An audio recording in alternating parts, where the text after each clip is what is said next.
Hello friends, welcome to GK mind game. ಪ್ರಶ್ನೆಗಳ ಸಂಪೂರ್ಣ ಮಾಹಿತಿಗಾಗಿ ಈ ವಿಡಿಯೋನ ಎಲ್ಲೂ ಸ್ಕಿಪ್ ಮಾಡದೆ ಕಂಪ್ಲೀಟ್ ಆಗಿ ನೋಡಿ. ಇವತ್ತಿನ ಪ್ರಶ್ನೆಗಳಲ್ಲಿ ಮೊದಲನೇ ಪ್ರಶ್ನೆ, ಪುರುಷರ ದೇಹದಲ್ಲಿ ವೀರ್ಯಾಣುಗಳ ಸಂಖ್ಯೆ ಕಡಿಮೆಯಾಗುವುದರ ಲಕ್ಷಣವೇನು? ಆಪ್ಷನ್ಸ್: ಎ ಕಡಿಮೆ ಆಸಕ್ತಿ, ಬಿ ಸೋಂಕು, ಸಿ ನಿಮಿರುವಿಕೆ, ಡಿ ಮೇಲಿನ ಎಲ್ಲವೂ.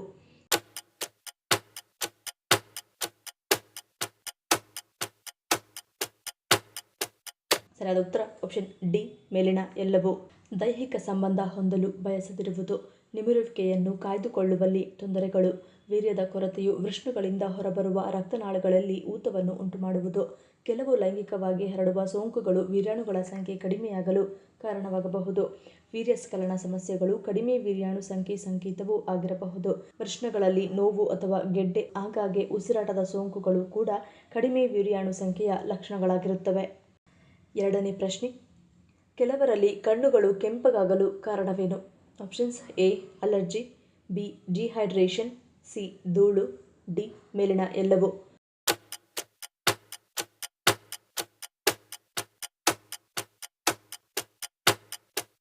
ಸರಿಯಾದ ಉತ್ತರ ಆಪ್ಷನ್ ಡಿ ಮೇಲಿನ ಎಲ್ಲವೂ. ಕಣ್ಣಿನ ಒಳಭಾಗದಲ್ಲಿ ರಕ್ತನಾಳಗಳು ಹಿಗ್ಗಿ ಅವು ಒತ್ತಡ ತಾಳಲಾರದೆ ಹೊಡೆದಾಗ ಕಣ್ಣು ಗುಡ್ಡೆ ಹಾಗೂ ಬಿಳಿಯ ಭಾಗ ಕೆಂಪಗಾಗುತ್ತದೆ. ಇದು ಕಣ್ಣಿನ ಮೇಲಿನ ನೇರ ಹಾನಿ ಹಾಗೂ ಡಿಹೈಡ್ರೇಷನ್ನಿಂದ ಕೂಡ ಆರಂಭವಾಗಬಹುದು.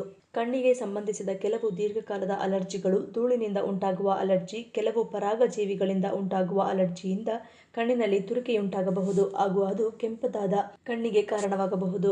ದೇಹದ ಇತರ ಭಾಗಗಳಂತೆ ಕಣ್ಣಿನಲ್ಲಿಯೂ ಉರಿಯೂತ ಸಾಧ್ಯತೆ ಇದ್ದು, ಕಂಜಕ್ಟಿವಾ ಹಾಗೂ ಕಣ್ಣಿನ ರೆಪ್ಪೆಗಳಲ್ಲಿನ ಉರಿಯೂತದಿಂದ ಕಣ್ಣು ಕೆಂಪಗಾಗುತ್ತದೆ.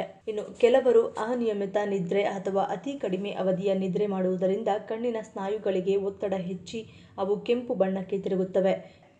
ಮೂರನೇ ಪ್ರಶ್ನೆ, ಕೀಲು ನೋವು ಮತ್ತು ಊತದ ಸಮಸ್ಯೆ ಇರುವವರು ತಪ್ಪದೆ ಯಾವುದನ್ನು ಸೇವಿಸಬೇಕು ಎನ್ನುತ್ತಾರೆ? ಆಪ್ಷನ್ಸ್: ಎ ಜೇನುತುಪ್ಪ, ಬಿ ಮೂಲಂಗಿ, ಸಿ ಮೀನು, ಡಿ ಸೀಗಡಿ.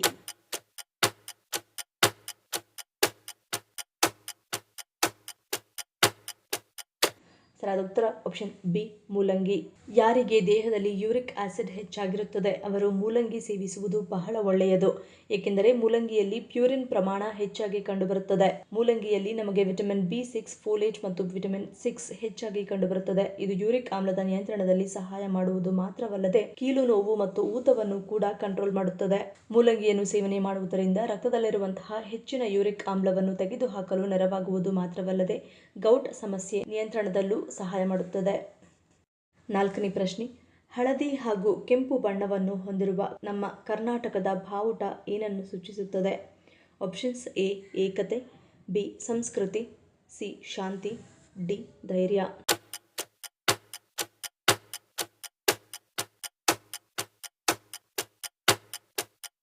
ಸರಿಯಾದ ಉತ್ತರ ಆಪ್ಷನ್ ಸಿ ಮತ್ತು ಡಿ. ಕನ್ನಡ ಅಥವಾ ಕರ್ನಾಟಕದ ಧ್ವಜ ದ್ವಿವರ್ಣ ಧ್ವಜವಾಗಿದ್ದು, ಈ ಧ್ವಜವನ್ನು 2 ಸಮತಲ ಭಾಗಗಳಾಗಿ ಮಾಡಲಾಗಿದೆ. ಬಾವುಟದ ಮೇಲಿನ ಭಾಗವು ಹಳದಿ ಮತ್ತು ಕೆಳಗಿನ ಭಾಗವು ಕೆಂಪು ಬಣ್ಣದ್ದಾಗಿದೆ.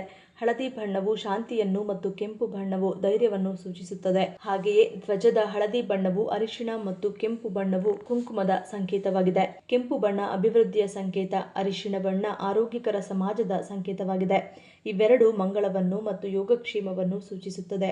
ಅಷ್ಟೇ ಅಲ್ಲ, ನಾವು ಕನ್ನಡಿಗರು ಕ್ರಾಂತಿಗೂ ಸೈ ಶಾಂತಿಗೂ ಸೈ ಎಂಬ ಸಂದೇಶವನ್ನು ಸೂಚಿಸುತ್ತದೆ. ಐದನೇ ಪ್ರಶ್ನೆ, ಬಹುತೇಕ ಗಂಡಸರಿಗೆ ಹರ್ನಿಯಾ ಸಮಸ್ಯೆ ಕಾಡಲು ಕಾರಣವೇನು? ಆಪ್ಷನ್ಸ್: ಎ ಧೂಮಪಾನ, ಬಿ ವಯಸ್ಸಾಗುವಿಕೆ, ಸಿ ಮದ್ಯಪಾನ, ಡಿ ಒತ್ತಡ.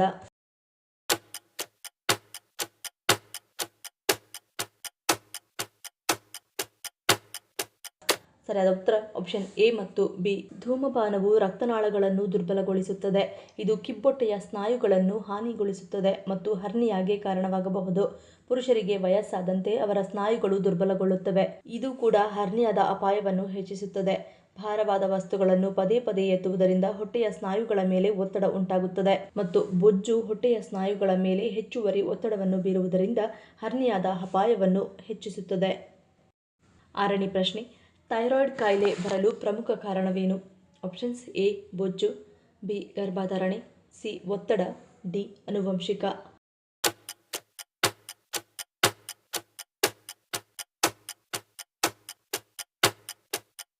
ಸರಿಯಾದ ಉತ್ತರ ಆಪ್ಷನ್ ಸಿ ಮತ್ತು ಡಿ. ಥೈರಾಯ್ಡ್ ಕಾಯಿಲೆಗೆ ಕಾರಣಗಳ ಬಗ್ಗೆ ಮಾತನಾಡಿದರೆ ಅದಕ್ಕೆ ಮುಖ್ಯ ಕಾರಣ ಅನಾರೋಗ್ಯಕರ ಆಹಾರಗಳು ಮತ್ತು ಒತ್ತಡದ ಜೀವನ ಶೈಲಿ. ಇದಲ್ಲದೆ ಆಹಾರದಲ್ಲಿ ಅಯೋಡಿನ್ ಕೊರತೆ, ಖಿನ್ನತೆಗೆ ತೆಗೆದುಕೊಳ್ಳುತ್ತಿರುವ ಔಷಧಿಗಳು, ಆನುವಂಶಿಕ ಕಾರಣಗಳು, ಹಾರ್ಮೋನ್ಗಳ ಅಸಮತೋಲನ, ಮಧುಮೇಹ, ಗರ್ಭಧಾರಣೆಯ ನಂತರದ ದೈಹಿಕ ಬದಲಾವಣೆಗಳು ಥೈರಾಯ್ಡ್ ಸಮಸ್ಯೆಗೆ ಕಾರಣವಾಗುತ್ತವೆ. 7ನೇ ಪ್ರಶ್ನೆ, ಋತುಚಕ್ರದ ವೇಳೆ ದೇಹದಿಂದ ವಾಸನೆ ಬರಲು ಕಾರಣವೇನು? ಆಪ್ಷನ್ಸ್ ಎ ರಕ್ತದ pH, ಬಿ ಬೆವರು, ಸಿ ನಿರ್ಜಲೀಕರಣ, ಡಿ ಆಹಾರ ಕ್ರಮ.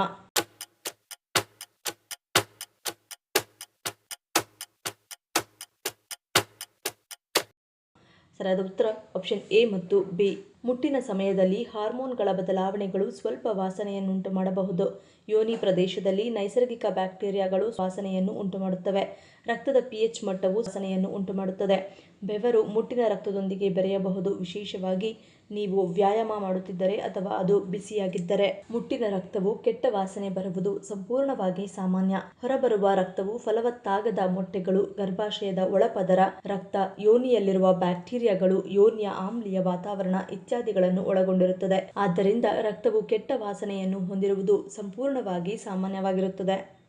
8ನೇ ಪ್ರಶ್ನೆ, ಕೆಲವೊಮ್ಮೆ ನಮ್ಮ ಪಾದಗಳು ತಣ್ಣಗಾಗಲು ಕಾರಣವೇನು? ಆಪ್ಷನ್ಸ್ ಎ ಮಧುಮೇಹ, ಬಿ ರಕ್ತ ಸಂಚಾರ ಕುಂಠಿತ, ಸಿ ವಿಟಮಿನ್ ಡಿ ಕೊರತೆ, ಡಿ ಜೀವನ ಶೈಲಿ.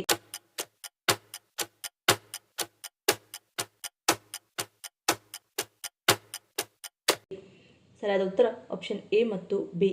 ಕೆಲವು ಕಾಯಿಲೆಗಳು ತುಂಬಾನೇ ಅಪಾಯಕಾರಿ. ಉದಾಹರಣೆಗೆ ಮಧುಮೇಹ.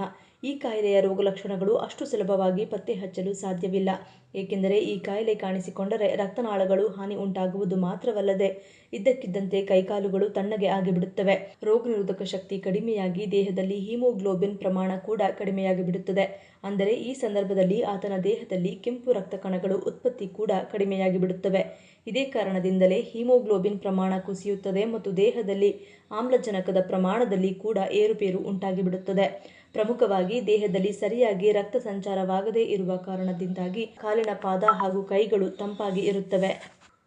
9ನೇ ಪ್ರಶ್ನೆ, ಕೇವಲ ಪುರುಷರು ಮಾತ್ರ ಪಾಲ್ಗೊಳ್ಳುವ ಜಾತ್ರೆ ಕರ್ನಾಟಕದ ಯಾವ ಜಿಲ್ಲೆಯಲ್ಲಿ ಆಚರಿಸಲಾಗುತ್ತದೆ? Options A Bidar, B Mangaluru, C Chikkaballapura, D Chamarajanagar.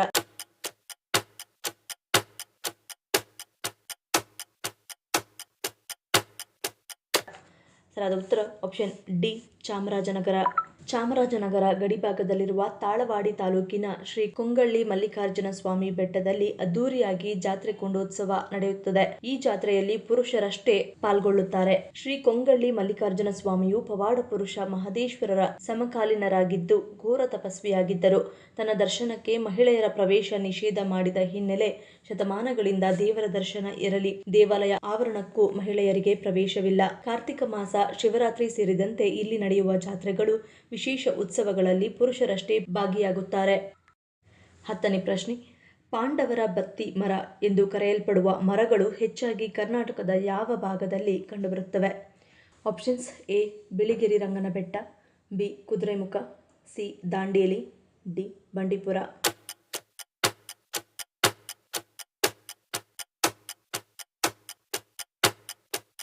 ಸರಿಯಾದ ಉತ್ತರ ಆಪ್ಷನ್ ಎ ಬಿಳಿಗಿರಿ ರಂಗನ ಬೆಟ್ಟ. ಕರಿಕಲು ಮರವು ಪಾಂಡವರ ಬತ್ತಿ ಮರ ಎಂದು ಪುರಾಣ ಪ್ರಸಿದ್ಧವಾಗಿದೆ. ಈ ಮರ ಹೆಚ್ಚಾಗಿ ಅರಣ್ಯ ಪ್ರದೇಶಗಳಲ್ಲಿ ಕಾಣಸಿಗುತ್ತವೆ. ಅದೇ ರೀತಿ ಚಾಮರಾಜನಗರ ಜಿಲ್ಲೆಯ ಯಳಂದೂರು ತಾಲೂಕಿನ ಬಿಳಿಗಿರಿ ರಂಗನ ಬೆಟ್ಟದಲ್ಲೂ ಈ ಮರಗಳಿದ್ದು ಇದು ತೇಗಿನ ಜಾತಿಗೆ ಸೇರಿದ ಪ್ರಭೇದ ಎನ್ನುತ್ತಾರೆ. ಈ ಕರಿಕಲು ಮರದ ಮೊಗ್ಗುಗಳು ಎಷ್ಟು ಬೆಳಕು ನೀಡುತ್ತವೆಯೋ ಇವುಗಳಲ್ಲಿರುವ ಹೂವುಗಳು ಕೂಡ ಅಷ್ಟೇ ಸುವಾಸನೆ ಭರಿತವಾಗಿವೆ. ಈ ಮರದಲ್ಲರಳುವ ಹೂವಿನ ಮೊಗ್ಗುಗಳು ಎಣ್ಣೆಯನ್ನು ಹಿಡಿದಿಟ್ಟುಕೊಳ್ಳುವ ಶಕ್ತಿ ಇದೆ. ಹೀಗಾಗಿ ಎಲೆಗಳು ತಾಸುಗಟ್ಟಲೆ ಉರಿಯಬಲ್ಲವು ಎಂಬುದು ಮತ್ತೊಂದು ಅಚ್ಚರಿ. ಈ ಮರದ ಎಲೆಗಳಲ್ಲಿ ಹೊಟ್ಟಿನ ರೀತಿಯ ಒಂದು ವಸ್ತು ಉತ್ಪತ್ತಿಯಾಗುವುದರಿಂದ ಹತ್ತಿ ದೀಪದಂತೆ ಈ ಮರದ ಎಲೆಗಳು ಉರಿಯುತ್ತವೆ.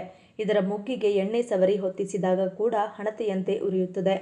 ಈ ಪ್ರಶ್ನೆಗಳಲ್ಲಿ ನೀವು ಎಷ್ಟು ಪ್ರಶ್ನೆಗಳಿಗೆ ಸರಿ ಉತ್ತರವನ್ನು ಕೊಟ್ಟರೆ ಅನ್ನೋದನ್ನು ಕಮೆಂಟ್ ಮಾಡಿ ತಿಳಿಸಿ.